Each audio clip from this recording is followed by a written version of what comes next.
Yesu nashimwe cyane bene data.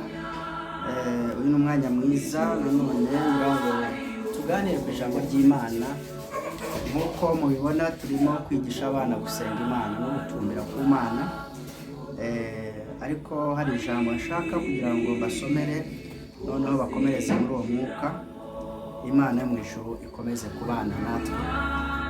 Mu Bakolosayi ibice 3:1 gusa niho tugiye gusoma.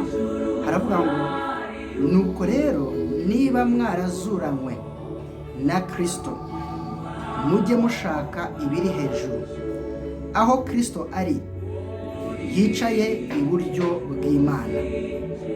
Ngo nuko rero ngo niba mwarazuranywe na Kristo, mu yandi magambo kubatizwa nico bivuze.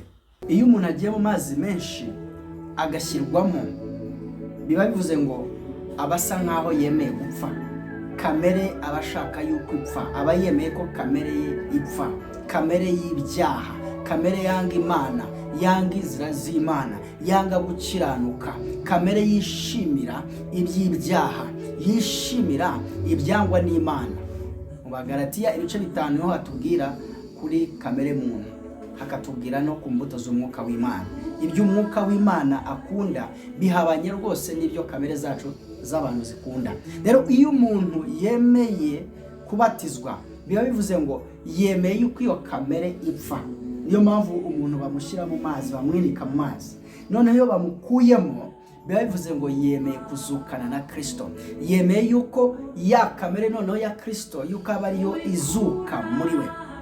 Rero iyo wamaze gukora igikorwa nk'icyo, iyo wifuje kuba ubwo buzima, noneho ijambo ry'Imana gusaba kubigenza gutya ngo nuko rero niba mwarazuranywe na Kristo mujye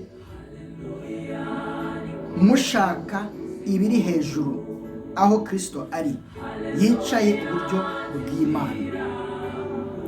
Rero dukwiriye kuba ubuzima bwo guhora dutumbira mu ijuru, dushaka ibiri hejuru, dushaka ibiri ku mwami wacu Yesu Kristo. Iwacu ntabwo haba hakiri nahamwe mu isi.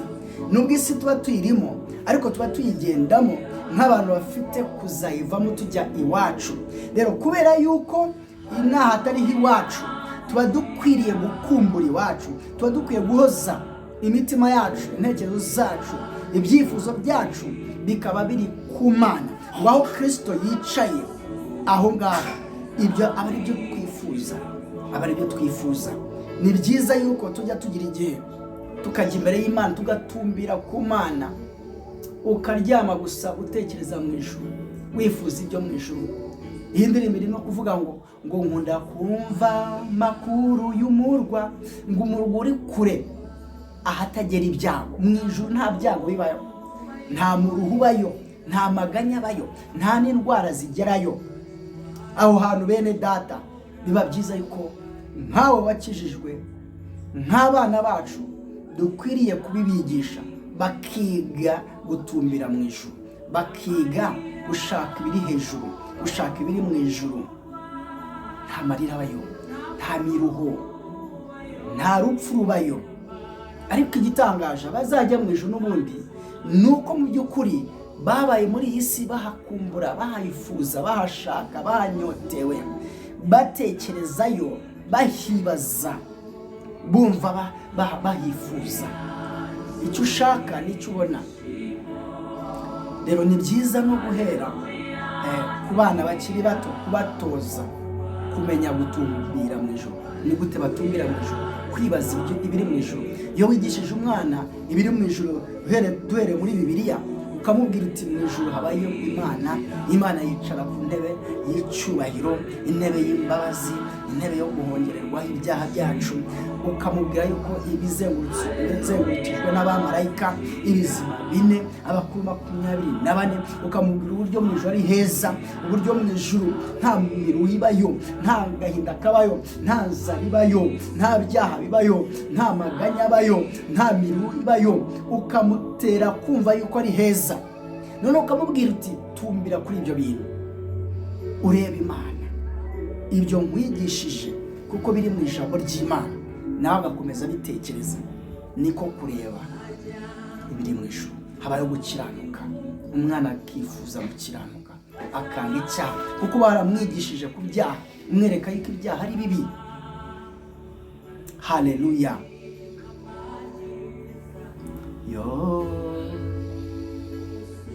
Umunsi umwe nzawinjiramo, abazajya muri icyo gihugu bazaba bambaye imyenda yera, babikiwe ikamba ry'izahabu. Umunsi umwe nzakigeramo, abazajya muri icyo gihugu bazaba bambaye imyenda yera, babikiwe ikamba ry'izahabu. Umunsi umwe nzakigeramo, abazajya muri icyo gihugu bazaba bambaye imyenda yera, babikiwe ikamba ry'izahabu. Umunsi umwe nzakigeramo. Mwami ndagushimye cyane, uri Imana nziza, urera kiranuka, mu ijuru ni heza, mu ijuru ni heza, mu ijuru ni heza, mu ijuru ni heza, mu ijuru ni heza. Uduhe kugutekerezaho, uduhe gutekereza uburyo mu ijuru. Mwami utugirire neza, umanuke ubane natwe, tureme iteraniro hagati yacu Mwami. Haleluya, haleluya. Ijambo ry'Imana rivuga ngo aho 2-3 baterane mu izina rya Yesu, ngo nawe abari kumwe nawe. Ibihamagara Imana bene data nuko tuyifuza, nuko tuyitumiraho, nuko ufite inzara yayo, ufite inyota y'ibyayo. Ibyo bituma Imana imanuka ikabana natwe, ikabana n'abantu bayifitiye inzara, bayifitiye inyota, gutumbira mu ijuru. Haleluya, nagushidikanya, mu ijuru hari umunezero, ntabwo umubabaro uba mu ijuru, niringiye kuzinjiramo. Haleluya, nagushidikanya, mu ijuru hari umunezero, ntabwo umubabaro uba mu ijuru,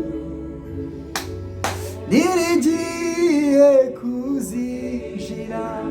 Ese ujya wiringira kwinjira mu ijuru ahataba umubabaro, ahataba agahinda? Mwami Imana, Mwami Imana, Mwami Imana, nuhabwe icyubahiro.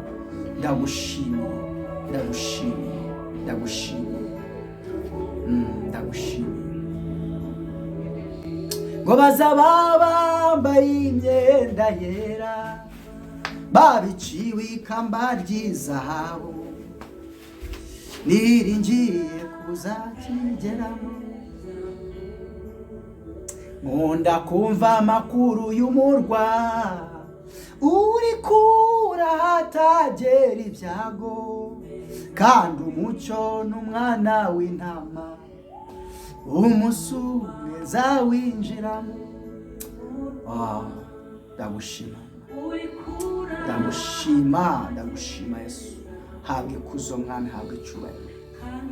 Uri mwiza, urakoze Mwami, urakoze Mwami. Amen, amen.